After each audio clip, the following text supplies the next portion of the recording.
Now, to discuss these issues a bit further, joining me now is Professor Kim Hyun-wook from the Korea National Diplomatic Academy. Thank you for coming in today. It's a pleasure to be here.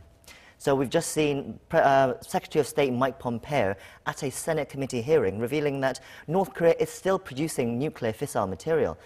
Perhaps not entirely surprising, but what does this mean right now? What does this show, especially since North Korea has said they're willing to denuclearize and they're going to denuclearize, but they're still producing this material? Yes, when Pompeo visited Pyongyang, there was tug of war between North Korea and the U.S. The U.S. requested that there should be a denuclearization moves by North Korea first before U.S. gives to North Korea some measures to guarantee its regime. North Korea wanted some kinds of measures to guarantee its regime, for example, declare the end of the Korean War, something like that, before North Korea takes some measures and moves to denuclearize itself. So they wanted the other partner to do something, first. I think now something, surprising happening is that North Korea is finally now dismantling the test sites of ICBMs, which I think would make some rooms for, the U.S. to do something in response to that. But, the Pompeo's remarks today is clearly the indicator that, U.S. still wants some serious denuclearization moves by North Korea, not some other subsidiary moves, which is like dismantling some test sites, something like that, which is not satisfactory to the level of denuclearization from the United States side. So I think this is clearly a signal from the United States. The U.S. objective of policy towards North Korea has not changed. Pompeo also said that the objective is still the final, fully verifiable denuclearization of North Korea. But interestingly, he said that he hopes to achieve it by the end of President Trump's first term, which is in 2021, and possibly even sooner. Now, this goes against what Trump has said previously, saying there is no timeline for North Korea's nuclear dismantlement. Sure. What do you make of this conflicting remarks? Yeah, I'm kind of, confused too. Whenever I hear something from the Trump government's staffs and Pompeo, always says something different. I mean, he said that there's no timeline. This time there's a timeline, which is the end of the first term of the Trump administration. Maybe this time he wants to make it clear that the firm objective of denuclearization of North Korea is CVID or FFVD, final and fully verifiable denuclearization, and also made it clear that there should be a rush in denuclearizing North Korea with aim of achieving CVID by the end of the first term of Trump government. So I think that now the atmosphere is that, the Kang Kyung-hwa, the foreign minister of South Korea, also mentioned the possibility of China joining the declaration of the end of Korean War, kind of aiming to have that declaration in August or September, which is very, earlier time than we expected. So now South Korea, North Korea, China is kind of ganged up together to persuade the U.S. to come up to the declaration, which is no good sign from the U.S. Side. So I think this time U.S. is very firm to keep its own, positions, to be very firm and tough to North Korea in denuclearization issue, I think. Sure, as you say, the US wants denuclearization first. The North Korea are really pushing for, they're saying we want the declaration to end the Korean War first before they start to denuclearize. That's a conflict of timing and what comes first, the chicken or the egg kind of situation. Can that be reconciled? Does one side need to give in to the other?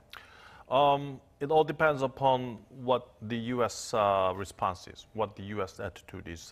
Now, North Korea wants it to be done quickly, sometime before midterm election of the United States, because North Korea knows that it's not easy for Trump to break out of the negotiation before the midterm election, which is a very important event for domestic political issues of the United States.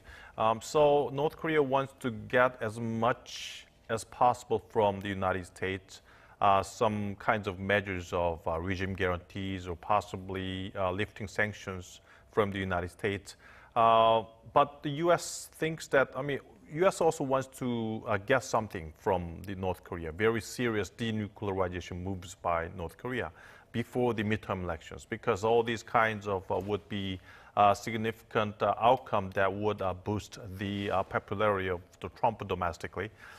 So we'll see how it goes. But it seems like there are still a tug of war. But the important thing is that South Korea finally, decided its position that okay, the declaration of the end of Korean War should become first before denuclearization. This declaration would be very important measures to induce denuclearization of North Korea. So South Korean position and South Korea, the U.S. Coordination would come up with some kind of outcome, I think. Let's look more into that declaration to end the Korean War. Why is it that North Korea are so desperate to pursue that? And why is it bad for the US, for their position, from their side, that they agree to this? Okay, declaration of the end of Korean War means that the current armistice situation is gone. I mean, now... Because, of course, Korea is still technically still at war here. Yeah, you seriously at the Korean War situation. But now South Korea-China relationship is okay. They have normalized their relationship. North and South Korea, fine. North Korea-China, fine. The only problematic relationship is North Korea and the US. So if the armistice is done, that means that North Korea and the US would come into a normal states relationship, by which North Korea has some basis and leeway to ask the United States that, okay, we can normalize our relationship, we can build some kinds of liaison office in Pyongyang and Washington, D.C. And also, why do we need U.S. forces in South Korea? They should be withdrawn back to the United States.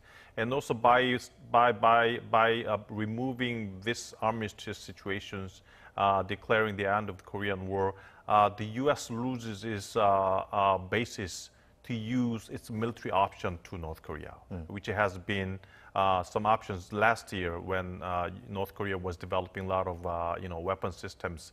Trump was seriously considering some military options to North Korea. So all these kind of things is something that North Korea thinks that, okay, now North Korea at least legally safe from possible military and pressure by the United States, which I think would be very significant regime survival or regime safety measures from the North Korean stance and perspective. So a lot of reasons why US wouldn't want this, but at the same time right now, North Korea are starting to show some sort of signs that they're willing to denuclearize. There are some nuclear facilities that they're starting to dismantle. Possibly Friday, they're going to return the remains of US soldiers that were killed in the Korean War. All these kind of signs, that must put pressure on the US to give in to some of North Korea's demands. Yes, I think from the international community's perspective, these are very good signals that North Korea is keeping what it promised at the summit meeting. Even South Korean government mentioned that this is a very good signal. North Korea is keeping its promises. Okay, let's look at the very big picture. Future not maiden nuclear capabilities, the capability that has been already made. North Korea is, destroying all these sites, test sites, which means that North Korea would not make nuclear weapons and ICBMs anymore, which means that the U.S. would not be threatened by the ICBM of North Korea anymore. This is very good signal.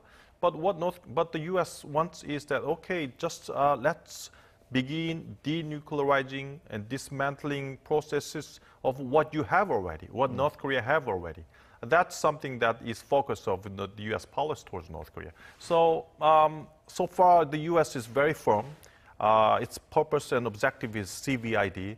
But as I have mentioned, now China is joining, the South Korea and North Korea, three countries trying to persuade the U.S. to come up to the declaration first before North Korean denuclearization moves. So we'll see how it goes. I mean, September is a very important month. There is a UN General Assembly. Also, the September 9th is North Korean ceremony anniversary of its regime establishment. So let's see what happens in August or September. You talk about China. So right now, the Korean War armistice, China is one of the signatories on it, along with the US representing the UN forces, as well as North Korea. Interestingly, South Korea is not involved in that, actually. But for this means, if there's going to be a declaration to end the Korean War, won't China need to be involved? Well, how much does China need to be involved? And why would China want to get involved? There are lot of rumors why China was excluded the first time, and now China is joining the the partners of declaration. Good thing is that if U.S., China, North and South Korea has come together first to discuss the end of Korean War declaration, which possibly would lead to the peace treaty, a lot of issues would be debated forever. I mean, the U.S. and China, they definitely have contrasting views about the U.S. forces in Korea. China definitely would request U.S. forces should be withdrawn back to the United States. That kind of issue would, drag on and all, takes a lot of time. So I think that's why China should be excluded from the first time for a more effectiveness in making declaration and make the peace treaty, in a fast-track way. But I think, also there was some arguments that the army, Chinese army that have participated in the Korean War was not People's Liberation Army, but People's Support Army, not a regular army. So that means that the Chinese army was not a regular army, which means that China is not an official participant in the Korean War. That's why China should be excluded. A lot of arguments are there. But I think at this juncture, China requested very strongly to North Korea that China should be participant. And I think that, position South Korea accepted because South Korea needs Chinese support to persuade the United States position, I think.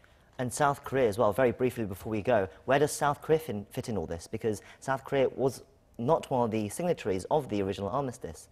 How do they negotiate this situation? South Korea definitely was not a signatory, but South Korea was victims, and they fought together with the United States. The only reason South Korea was not a signatory is because South Korea did not want the Korean Peninsula divided, did not sign the armistice, did not want the Korean War to be stopped, just to continue to achieve the unified Korea. So that's why Syngman-rhee did not sign it. But that doesn't mean that South Korea is not a partner and participant of the Korean War. Well, that's all we have time for. Thank you for coming in as usual, and look forward to seeing you next time. Thank you very much.